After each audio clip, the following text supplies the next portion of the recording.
warahmatullahi wabarakatuh. Saya Suci Haya Arindi, Prodi Pendidikan Bahasa Arab 2, Fakultas Ilmu Tarbiyah dan Keguruan, Universitas Islam Negeri Sumatera Utara. Pada video kali ini, saya akan membahas perbandingan ilmu dan pengetahuan. Istilah ilmu berasal dari bahasa Arab alima ya'lamu, yang diartikan sebagai tahu atau mengetahui. Secara istilah atau terminologi, ilmu dapat diartikan sebagai mengetahui secara hakiki. Dalam bahasa Inggris, ilmu dapat diartikan sebagai science, yang berasal dari bahasa Latin yaitu scio dan scire, yang memiliki arti tahu. Suhartono menjelaskan, secara terminologis, ilmu adalah pengumpulan pengetahuan yang sistematis.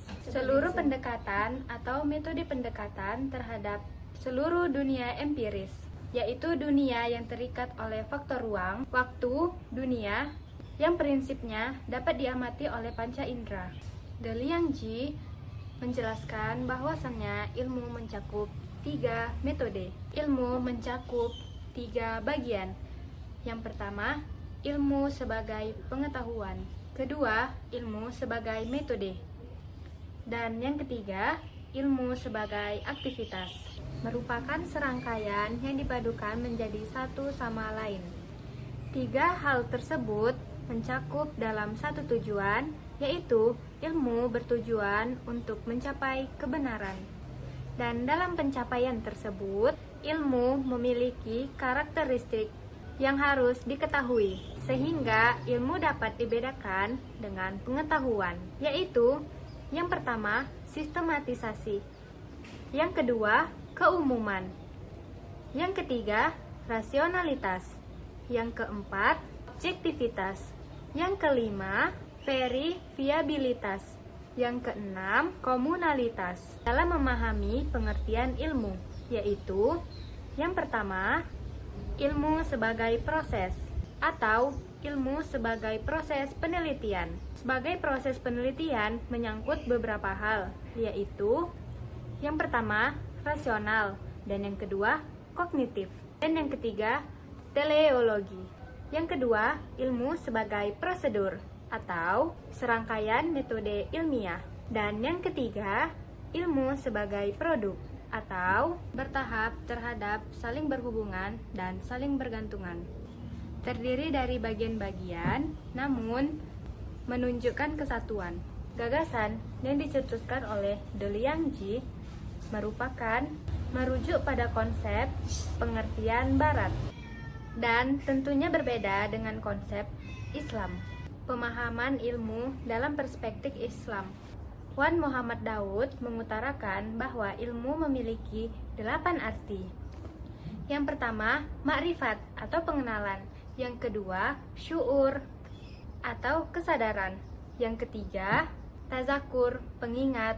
Yang keempat, faham atau fikih atau pengertian dan pemahaman. Yang kelima, akal atau intelektual. Yang keenam, dirayah dan riwayah atau perkenalan dan narasi. Yang ketujuh, hikmah atau kearifan. Yang kedelapan, alamah atau lambang. Dari penjelasan, Wan Muhammad Daud menggambarkan bahwa dalam perspektif Islam dan Barat sangatlah berbeda. Bahwasannya Islam sebagaimana yang dikemukakan oleh Al-Atas, tujuan pencapaian ilmu adalah mencapai ridho Allah Subhanahu wa Ta'ala. Al-Atas mengemukakan bahwa ilmu, satu, ilmu sesuatu yang berasal dari Allah Subhanahu wa Ta'ala. Yang kedua, sebagai sesuatu yang diterima oleh jiwa yang aktif dan kreatif. Setelah memahami konsep ilmu, maka kita akan memahami apa sih yang dimaksud dengan pengetahuan itu. Pengetahuan merupakan suatu istilah yang digunakan untuk seseorang yang menggambarkan bahwasannya seseorang itu mengenal sesuatu. Abbas Hamami Mitareja mendefinisikan bahwa pengetahuan adalah aktivitas budi atau pikiran karena adanya hubungan yang seimbang antara objek yang ingin dikenal dengan subjek yang sadar.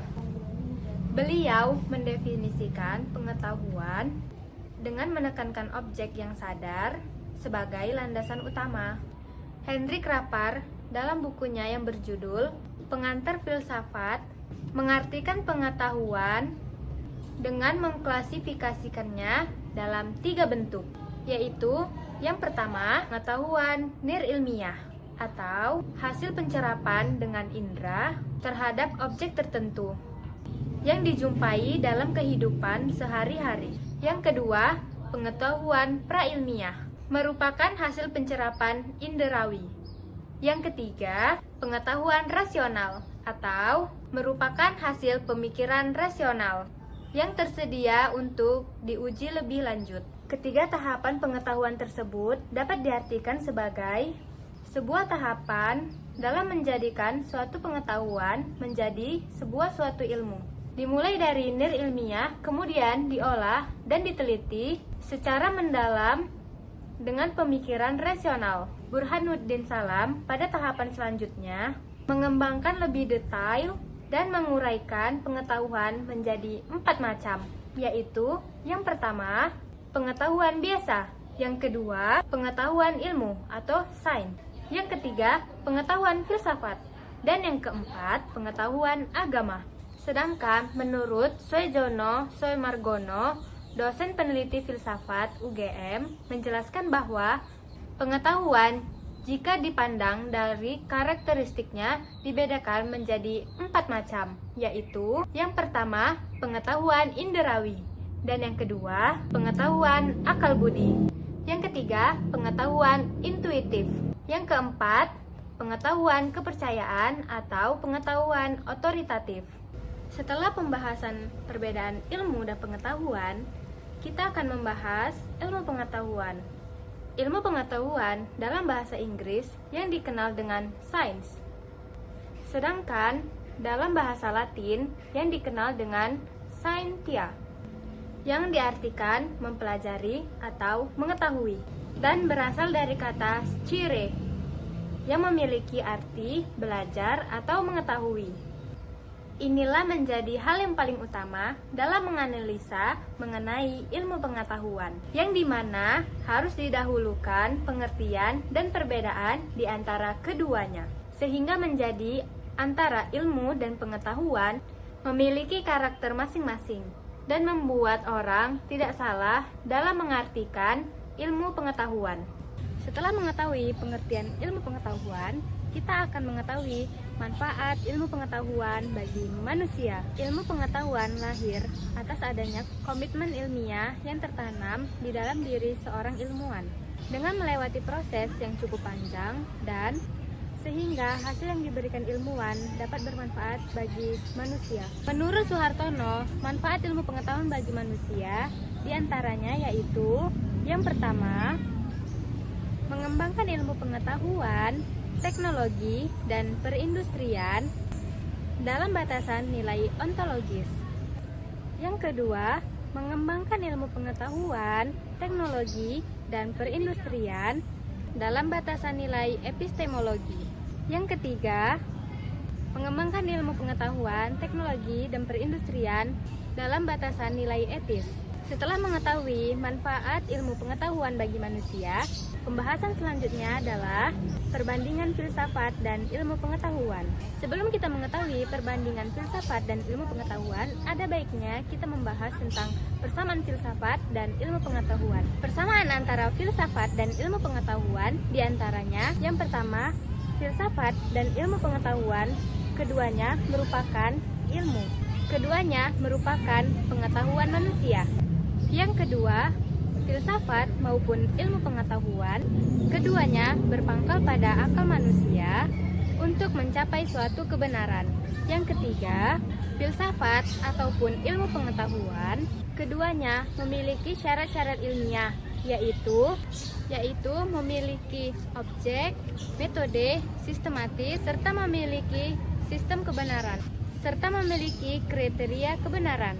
Dan yang keempat, filsafat dan ilmu pengetahuan keduanya merupakan suatu sistem pengetahuan manusia yang bersifat rasional dan sistematis. Adapun perbedaan antara filsafat dan ilmu pengetahuan diantaranya Yang pertama, filsafat merupakan induk ilmu pengetahuan, sedangkan ilmu pengetahuan tidak membahas tentang prinsip metode dan beserta dalilnya. Yang kedua, filsafat bersifat reflektif, sedangkan ilmu pengetahuan tidak bersifat reflektif. Ketiga, filsafat membahas segala sesuatu secara menyeluruh dan universal, sedangkan ilmu pengetahuan hanya membahas pada gejala-gejala yang sangat khusus. Dan yang kelima, ilmu pengetahuan hanya membahas fakta secara empiris, sedangkan filsafat membahas secara memahami dan menafsirkan fakta secara rasional. Persamaan dan perbedaan tersebut dijelaskan oleh Cahelan memberikan pemahaman secara komprehensif. Pada abad ke-17, filsafat dan ilmu pengetahuan merupakan satu gabungan dalam filsafat. Akan tetapi, ilmu pengetahuan memisahkan diri dari filsafat. Namun, penyelidikan filsafat harus tetap dilakukan untuk mengulas secara mendalam mengenai hakikat ilmu pengetahuan, sehingga terciptalah filsafat ilmu. Setelah mengetahui perbandingan filsafat dan ilmu pengetahuan, kita akan membahas sejarah perkembangan filsafat dan ilmu pengetahuan. Hal utama yang harus diketahui dalam perkembangan ilmu pengetahuan yaitu ilmu pengetahuan berawal dari ilmu filsafat dan telah menjadi kesepakatan umum bahwa filsafat merupakan ibu atau induk dari segala ilmu. Perkembangan ilmu pengetahuan diawali dari peradaban Yunani yang terbagi menjadi 6 fase, yaitu fase pertama, sejarah perkembangan ilmu pra-Yunani kuno, dan fase kedua, sejarah perkembangan ilmu Yunani kuno, dan fase ketiga, sejarah perkembangan ilmu zaman pertengahan. Fase yang keempat, perkembangan ilmu di zaman Renaissance, dan fase yang kelima, perkembangan ilmu di zaman modern, dan fase yang keenam, perkembangan ilmu di zaman kontemporer. 6 fase tersebut merupakan gambaran jelas berpikir para intelektual barat bahwa ilmu pengetahuan tidak muncul secara tiba-tiba ke permukaan, melainkan dengan melalui proses yang sangat panjang. Mungkin ini saja yang dapat saya sampaikan pada video kali ini. Kurang dan lebihnya saya mohon maaf. Wassalamualaikum warahmatullahi wabarakatuh.